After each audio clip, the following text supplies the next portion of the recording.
So మీరు సాంస్కృతిక శాఖ సారథిగా చైర్పర్సన్గా దాదాపు 3 నెలలు గడుస్తుంది. 3 నెలలు. సో ఎట్లా ఉంది తెలంగాణలో, అంటే కాంగ్రెస్ ప్రభుత్వంలో మీకు అలాంటి పదవి రావడం జరిగింది. సో ఎట్లా ఉంది వర్క్ చేస్తుంటారు డైలీ? పదవి అనే కంటే ఒక బాధ్యత అనుకుంటున్నాను. కాంగ్రెస్ పార్టీ ఆధ్వర్యంలో ముఖ్యమంత్రి గారు రేవంత్ అన్న గారికి, ఉప ముఖ్యమంత్రి గారు బట్టి విక్రమార్క గారికి, అట్లాగే మొత్తం మన మంత్రి వర్గానికి అందరికీ నేను ధన్యవాదాలు తెలియజేసుకుంటున్నాను. ఎందుకంటే నాను వెన్నెలని గద్దరన్న బిడ్డని, ఆయన పాట ఆగిపోదు, ఆయన మాట ఆగిపోదు, ప్రజల నిత్యం గుర్తు చేసుకునేలా ఉండాలంటే వెన్నెలమ్మ కంటోన్మెంట్లో ఓడిపోయినా పర్లేదు, తనకు ఒక సముచిత స్థానం ఇచ్చి ప్రజల్లో ఉండాలని ఒక నిర్ణయం తీసుకున్నందుకు నేను మన రాష్ట్ర ప్రభుత్వానికి కృతజ్ఞత తెలుపుకుంటున్నానని.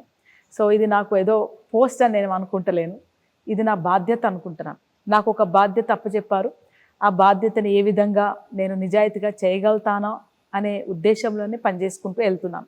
సాంస్కృతిక శాఖ అంటే ఈ శాఖకు సంబంధించి గద్దర్ వారసత్వానికి ఇస్తేనే బాగుంటుందనే అనే ఉద్దేశంతో ఇవ్వడం జరిగింది. సో మీరు ఎలాంటి ప్లాన్స్ చేస్తున్నారు? ముఖ్యంగా ప్రభుత్వానికి సంబంధించి మీ శాఖతో ప్రభుత్వానికి ఏ విధంగా మీరు సహాయపడుతున్నారు? తెలంగాణ సాంస్కృతిక సారథి ముఖ్య ఉద్దేశం ఏంటంటే ప్రభుత్వ పథకాలను ప్రజల్లోకి తీసుకుపోవడం, అది ముఖ్య ఉద్దేశం. తర్వాత ప్రభుత్వం నుంచి అంటే కొన్ని సంక్షేమ పథకాలు కానీ, అట్లాగే సోషల్ వెల్ఫేర్ యాక్టివిటీస్ అంటే మన ట్రాఫిక్ రూల్స్ సంబంధించింది కానీ, మద్యానికి సంబంధించిన కానీ, డ్రగ్స్ సంబంధించిన కానీ, అట్లాగే ఎడ్యుకేషన్ సంబంధించింది కానీ, అట్లాగే భారత రాజ్యాంగాన్ని రక్షించుకునే విధంగా వివిధ సోషల్ వెల్ఫేర్ యాక్టివిటీస్ని, ఒక్కొక్క యాక్టివిటీస్ని ఎన్నుకొని ఒక్కొక్క నెల దానికి సంబంధించింది ప్రజల్ని చైతన్యవంతపరచడము బాధ్యత, జాబ్ తెలంగాణ సాంస్కృతిక సారథి. సో నేను వచ్చినాక కూడా అదే చేస్తున్నాను. ఏంటంటే ఇక్కడున్న కళాకారుల్ని ప్రజల్లోకి గ్రౌండ్ లెవెల్ దాకా ప్రజల్ని చేరుకోవాలి. అక్కడ ప్రభుత్వం ఏవైతే పథకాలు తీసుకొస్తుందో వాళ్ళకు తెలియజేయాలి, వాళ్ళు ఏ విధంగా అవి అప్లై చేసుకోవాలి, మధ్యలో దళారీలు లేకుండా, ఎవరి ఇన్ఫ్లుయెన్స్ లేకుండా డైరెక్ట్ వాళ్ళు ఏ విధంగా అప్లై చేసుకోవచ్చు, ఏ విధంగా లబ్ధి పొందొచ్చు అని చెప్పే పాత్ర తెలంగాణ సాంస్కృతిక సారథి. సో దాన్నే ఇంకెంత బాగా చేయగలుగుతామో, ఇంకెంత గ్రౌండ్ లెవెల్గా పోగలుగుతామో అనే ఒక ఉద్దేశంతోనే మేము వర్క్ చేస్తున్నాం. తెలంగాణకు సంబంధించి తెలంగాణ ఉద్యమంలో కీలకంగా వ్యవహరించింది అంటే కళాకారులే వాళ్ళ పాటలతో. గద్దర్ గారి సాంగ్ అయితే పొడుస్తున్న పొద్దు మీద, ఆ సాంగ్ ఒక చరిత్ర అనే చెప్పుకోవాలి ఆ సాంగ్. సో కళాకారులు చాలా మంది పాటలు పాడటం. సో 10 సంవత్సరాలు బీఆర్ఎస్ పాలన తర్వాత ఇప్పుడు మీరు టేకప్ చేస్తున్నారు కదా ఈ శాఖని, సమస్యలు ఏం కనబడుతున్నాయి బాగా కళాకారులే ముఖ్యంగా? మొదటి సమస్య ఏంటంటే ఈ ప్రాసెస్ ఇట్సెల్ఫ్ అంటే తెలంగాణ సాంస్కృతిక సారథి కళాకారులందరినీ తెచ్చి ఉద్యోగం ఇయ్యడం అనేది చాలా గొప్ప విషయమే, కళాకారులను గౌరవించుకోవడం. కాకపోతే దీని యొక్క సిస్టమేటిక్ రూపంలోని దాన్ని ఫామ్ చేయలేదు, ఆ ఇబ్బందే పెడుతున్నాయి. అంటే నిజంగా 10 ఏళ్ల నుంచి జరుగుతున్న ఆ ఇబ్బందులన్నీ కాంగ్రెస్ పార్టీ వచ్చినాక ఆ ఇబ్బందులన్నీ ఎదుర్కొని ఆ ఇబ్బందులు సాల్వ్ చేసే వరకే టైం అవుతుంది.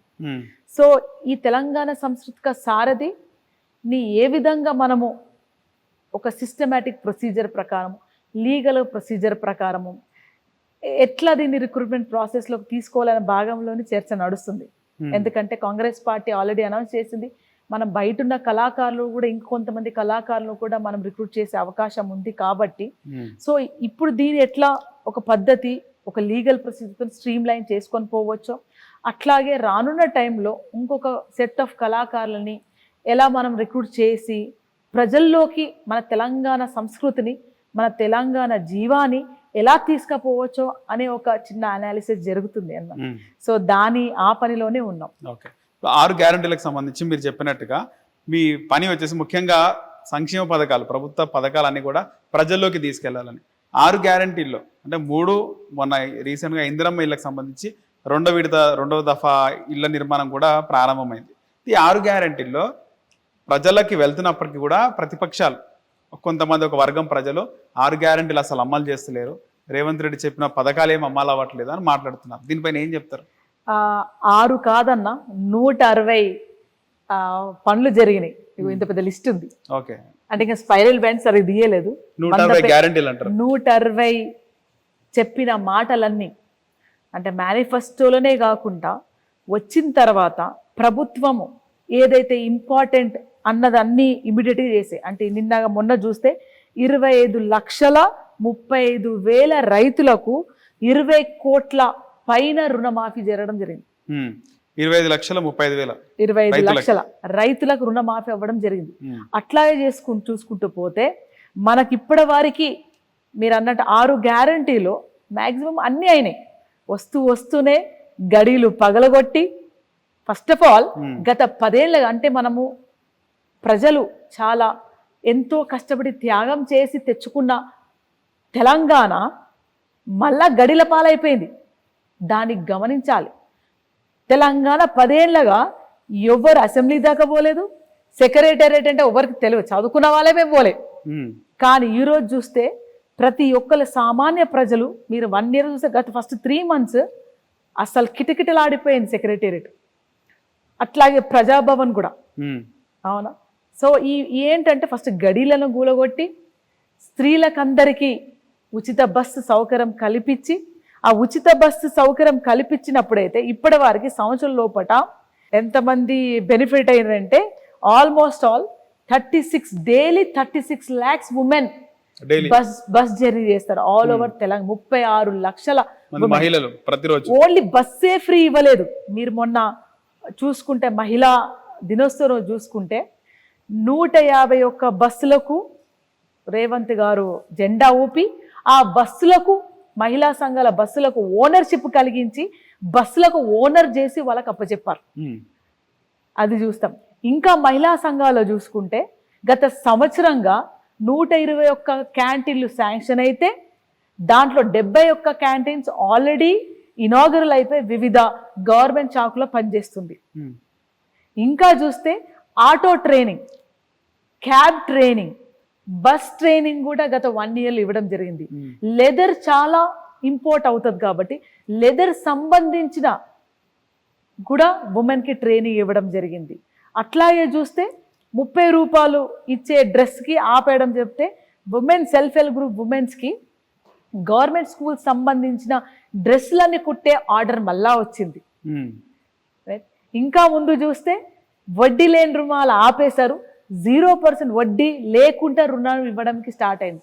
వడ్డీ లేకుండా రుణమే కాదు, మన తెలంగాణలో రైట్ మన స్త్రీలను 1 కోటి మంది స్త్రీలను కోటీశ్వరులు చేయాలని, వాళ్ళని ఆంటర్ప్రినర్స్ బిజినెస్ పర్సన్గా చేయాలని, వాళ్ళు ఎవరైతే సొంతంగా బిజినెస్ చేస్తూ ఉత్పత్తి చేస్తున్న వస్తువులని శిల్పారాంలో 106 స్టాల్స్ స్పెషల్గా కేటాయించి వాళ్ళకి స్టాల్స్ ఓపెన్ చేయడం జరిగింది. దాని పక్కనే ఉన్న ల్యాండ్ని కూడా కేటాయించి ఆ ల్యాండ్ వెళ్ళి డైరెక్ట్గా సేల్ చేయడానికి ఒక మార్కెట్తో కంపీట్ కావడానికి వాళ్ళకి ఇవ్వడం జరిగింది. అలా చెప్పుకుంటూ పోతూ ఉంటే ఇంకా పెద్ద లిస్టే ఉంటుంది, మీరు 1 గంట కూర్చోవలసి వస్తుంది. హిట్ టీవీ యాప్, ఇందులో short news, live news, entertainment shows, movies, digital magazines తో పాటు మీ జిల్లా వార్తలను కూడా ఫ్రీగా చూడొచ్చు. అంతేకాదు కేజీ నుంచి పీజీ వరకు విద్యార్థులకు స్కాలర్షిప్ కూడా అందిస్తున్నాం.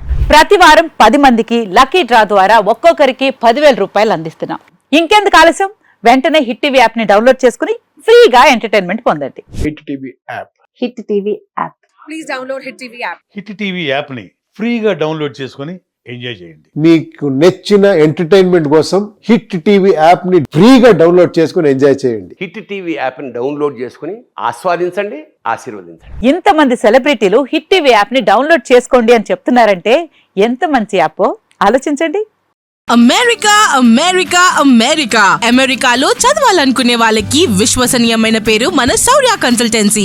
UK లో 1 year masters. UK లో 1 year masters. 2 years work permit up to 5 years visa. Contact Saurya Consultancy. Contact 89851 89851.